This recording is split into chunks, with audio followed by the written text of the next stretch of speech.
So back in the day, having one of these in your room made you the coolest kid on the block.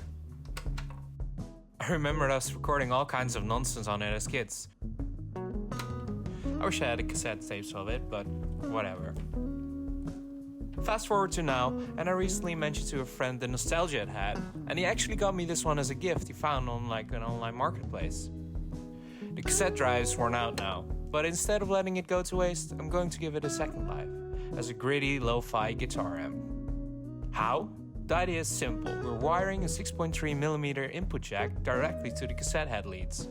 That way we're feeding the guitar signal straight into the amp section of the cassette recorder. Kind of not that difficult? No rocket science here. Alright, what do we need?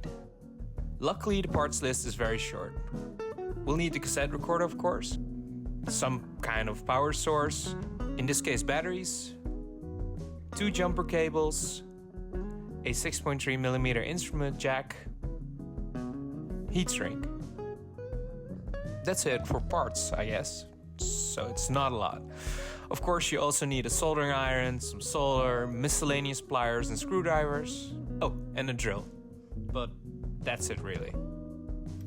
Alright, let's start. Start by opening up the cassette recorder by removing all the screws.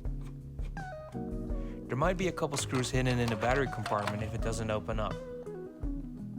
Now keep in mind there are a few different versions of this unit, but what we're looking for is the cassette head connection. In this case it's a plug, which is a bonus, so go ahead and disconnect it.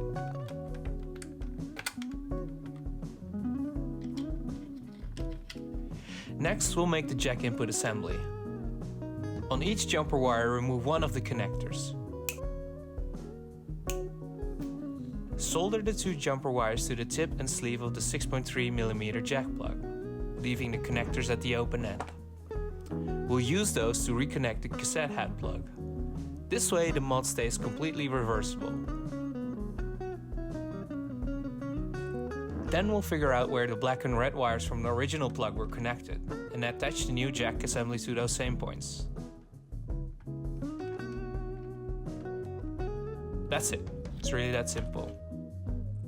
Now it's the time to test it out before closing everything up, so you can check if it's the right black and red wires. Once you know everything works, drill a hole in the casing for the jack to sit in. Make sure everything is secure and then screw the unit shut.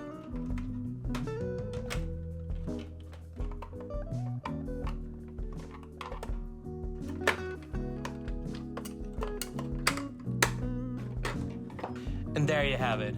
A childhood toy turned into a very gritty lo-fi guitar amp with character. In fact, the entire soundtrack of this video was recorded using this very mod, so I guess it's more than just a gimmick.